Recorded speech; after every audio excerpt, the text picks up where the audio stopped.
Mas pinalakas pa ng pamahalaan ang pakikipagtulungan nito sa mga karatig bansa sa Timog Silangang Asya para maisulong ang modernisasyon sa transportasyon sa Pilipinas. Yan ang ulat ni J.M. Thompson.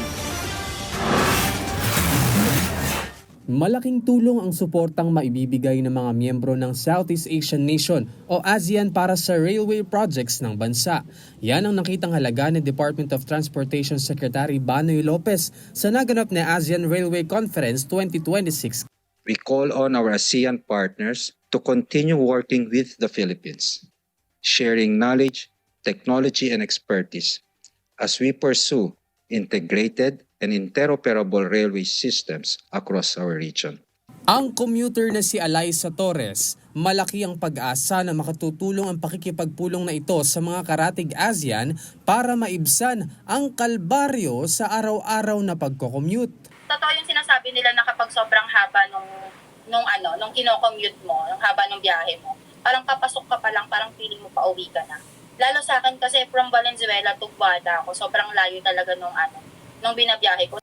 Bukod sa di sapat ang mga pampublikong transportasyon sa bilang ng mga commuter, dagdagan pa ng mga aberyang hindi inaasahan dahil sa sistema, teknolohiya at kakulangan sa modernisasyon ng railway network sa Pilipinas. Kaya naman tiniyak ng Department of Transportation na makakakuha ang bansa ng sapat na suporta sa pagpapaigting ng mga proyektong transportasyon sa bansa, gaya ng North-South Commuter Railway, Metro Manila Subway at ang Metro Rail Transit o MRT Line 3. Mahalaga siya talaga kasi syempre yung ruta, yung transport, yun kasi yung pinakamahalaga, yung ruta ng transport.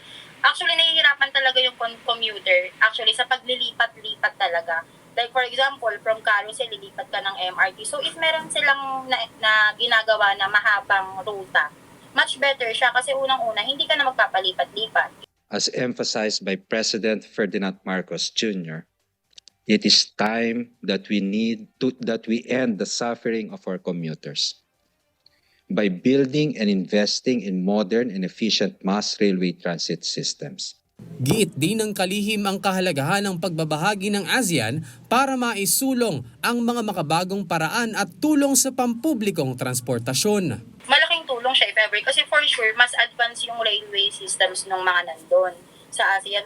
So if ever na mas maiksi yung time ng travel, mas okay siya kasi syempre hindi ka nagigising ng ganun kaaga. So less pagod din siya, less antok sa work.